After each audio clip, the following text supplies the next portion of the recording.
Hello, welcome to Secret Zone. Subscribe and turn on notifications for stories you won't forget. It all started as a joke, or at least, that's what I thought at the time. We were sitting in our cozy living room, the soft glow of the television lighting up the room, and Laura, my wife, laughed and casually said she wondered what life would be like without me. Her tone was teasing, almost playful, and I laughed along, thinking it was nothing more than one of those passing, silly remarks couples make to poke fun at each other. I shrugged it off, cracked a joke of my own, and tried to continue the evening as if nothing had happened, never imagining that those words would mark the beginning of a quiet storm that would change my life forever. Laura had always been sharp, confident, someone admired for her ambition in the corporate office where she worked, and I had always been proud of her, maybe even too proud, blind to the small changes that slowly crept into our lives. The late nights, the distracted replies, the subtle smiles at messages she never showed me, all of it seemed innocent, just part of work stress. And I wanted to believe it. But there was something in her laughter, something almost hidden behind her playful words, that I failed to notice. Friends would tell me not to overthink it, and I believed them, turning the early warning signs into jokes in my mind, convincing myself that love meant patience, that understanding meant enduring the little mysteries of marriage. Yet, even in those early days, the seed of doubt had been planted. Sometimes, in casual moments, she would repeat similar comments. "If I ever leave you, don't be surprised," and each time it stung a little deeper, though I dismissed it with a laugh, telling myself I was just being too sensitive. The atmosphere of our home, the happy smiles we shared, the routines we followed, all seemed normal. But beneath the surface, I was beginning to notice subtle shifts I didn't fully understand. And then came the night at a friend's small gathering, when the casual joke about relationships slipped from her lips. "Maria he senti. Always forever." The words hung in the air, the room briefly silent, and I filled it with my own laugh, trying to mask the unease creeping into my chest. That should have been my warning. That should have been the moment I paid attention. But I didn't. I laughed, I joked, and I told myself it was just a game, just playful words. Little did I know that in that fleeting, quiet moment, my life was about to change forever. That the person I loved and trusted most was already moving toward a decision that I would only discover when it was far too late, leaving me alone in the spaces she once filled with warmth, laughter, and love. The joke, as it turned out, wasn't a joke at all. It was the first step in a goodbye that I would never see coming. At first, it really felt like just a joke. We were sitting in our living room, the quiet hum of the TV in the background, Laura laughing as she said she sometimes wondered what life would be like without me. Her voice had that playful tone she always used, teasing me, expecting me to join in the laughter. And I did. I laughed, cracked a small joke back, and thought nothing of it. That's what couples do, right? We tease, joke, and move on. I never imagined those words would mark the beginning of something that would completely change my life. Laura had always been confident, sharp, someone admired at work for her ambition. I was proud of her. Maybe too proud. Somewhere along the way, I stopped noticing the small changes, the late nights, the distracted glances at her phone, the secretive smiles. Whenever I asked, she blamed work stress, and I wanted to believe her. I had convinced myself that she was happy, that our marriage was strong, and that those jokes were harmless. Over time, the teasing became a little more pointed. Sometimes she would casually say, "If I ever leave you, don't be surprised," followed by a laugh. Each time, it stung a little more, but I brushed it off, thinking I was just being overly sensitive. Friends told me not to overthink it, and I trusted their advice. My mind tried to protect me by turning warning signs into harmless humor. I didn't want to imagine that my wife might be drifting away emotionally. One evening, we attended a small gathering at a friend's house. Everyone was laughing, sharing stories, having drinks, and when someone joked about relationships, Laura said casually, "Marriage isn't always forever." The room went quiet for a brief moment. I laughed to fill the silence, trying to dismiss the tension. She didn't look at me. That should have been the moment I paid attention, but I didn't. I assumed she was just joking, that her playful tone meant nothing serious. That night, we returned to our apartment, overlooking the city lights. The atmosphere was calm, but I noticed Laura was quieter than usual. She sat on the sofa, scrolling on her phone, smiling at messages I wasn't meant to see. I said nothing. I convinced myself that her laughter, her playful words, and her occasional distance were all part of a normal marriage. I didn't want to imagine what could be happening behind that confident smile. The seeds of doubt were quietly planting themselves, though I was blind to them. Tetrutis. I should have noticed the signs earlier. The jokes weren't jokes. They were warnings disguised as humor, and by the time I realized it, the situation had already started to unravel. Quietly, invisibly, right under my nose. After that night, something changed between us. Laura became emotionally distant, though not cruel or angry, just absent. Conversations felt one-sided. Her touches were rare.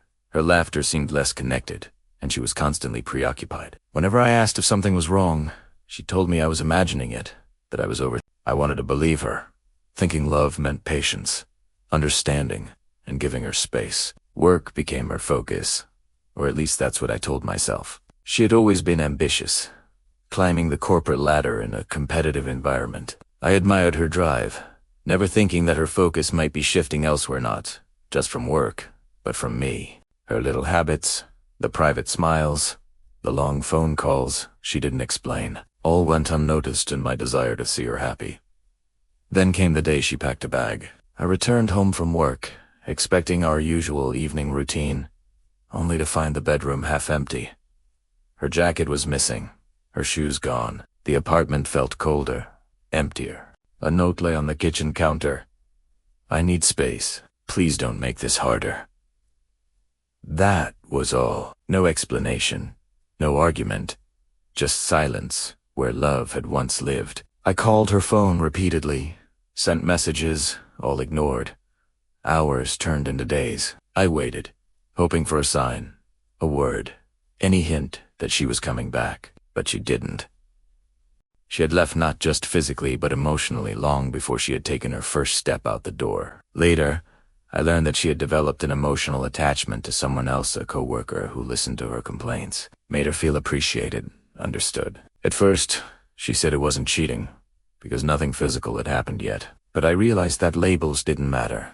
The truth was simple. She had already let go of me, and I was the last to know. The hardest part wasn't the loneliness. It was the realization of how many warnings I had ignored, how many signs I had laughed off as harmless jokes. Each moment of humor, each playful comment she had made, now felt like a missed opportunity to understand the truth. I had trusted, I had loved, and I had assumed that staying calm would save us. But it didn't. In the weeks that followed, Laura moved on quickly. Photos appeared online, smiles shared with her new life, a world that no longer included me. I stayed behind, surrounded by quiet rooms that still smelled faintly of her perfume. The laughter that once filled our apartment was gone, replaced by the emptiness of unanswered questions. Every joke she had ever made replayed in my mind, and I wondered which ones I should have taken seriously. Healing didn't happen overnight. It came slowly through reflection and self-rebuilding. I had to accept that love doesn't survive on jokes meant to hide pain, that it thrives on honesty and transparency even when uncomfortable. The silence forced me to confront my own role in ignoring the signs, in believing that patience and understanding alone could maintain a fragile bond. Friends tried to console me, but their words felt empty. They didn't know the small details, the subtle shifts, the playful comments that masked a deeper truth. I realized that I couldn't rely on anyone to explain her departure. I had to process it myself, to come to terms with the reality that the person I loved most had chosen another path. The days blurred into nights. I focused on myself, rediscovering hobbies, work, and personal growth that I had neglected while believing everything was fine. Slowly, I rebuilt my life, piece by piece. I learned that moving on didn't mean forgetting. It meant understanding, accepting, and valuing my own worth. Looking back, I now understand that it was never just a joke. Those words were Laura's way of signaling her distance, of preparing herself for a life without me before she physically left. I had been blind, caught up in the illusion of love and security, never seeing the cracks widening beneath the surface. By the time I realized the truth, it was too late. She had already chosen someone else, someone who filled a void I hadn't noticed existed. But in that loss, I discovered clarity. I learned that love isn't enough. If honesty is absent, the jokes can sometimes mask dangerous truths, and that patience has limits when trust is quietly broken. I allowed myself to grieve, to feel the pain fully. But I didn't let it define me. I focused on rebuilding my identity, my self-respect, and my confidence. The quiet moments of reflection became my teachers, showing me how to navigate the complexities of loss, betrayal, and personal growth. Eventually, life moved forward. I found strength in my own resilience, in my ability to rise above heartbreak and regain control of my happiness. I realized that the end of one chapter doesn't mean the end of the story. New opportunities, new connections, and a deeper understanding of myself awaited, and I embraced them fully. The joke that once felt harmless had turned into a life lesson, a painful but invaluable lesson about love, awareness, and self. And as I continue to move forward, I carry that knowledge with me, ready to recognize the signs, value honesty, and protect the love I allow into my life. Even now, long after she left, I can't pretend that the love I felt for Laura vanished. It's still there, quietly lingering in the corners of my mind, in the memories of laughter, of shared dreams, and even in the jokes that once seemed harmless. Loving her didn't end the moment she walked out. Loving her is still a part of me, a reminder of what once was and of what I hoped we could have been. Sometimes I catch myself imagining her smile, the way her eyes would light up when she was genuinely happy. I remember the small moments, the way she would nudge me playfully on a lazy morning, the way she laughed at my terrible jokes, the quiet conversations late at night. All of it gone now, yet alive in my heart. The worst part isn't the silence or the empty apartment. It's the knowledge that she moved on while I stayed behind, holding onto a love that she no longer needed. And yet, I don't hate her. I don't resent her. Part of me will always hope she's happy, even if that happiness doesn't include me. Pain has a strange way of teaching you things you never wanted to learn. It taught me that love alone cannot fix what honesty and attention can't.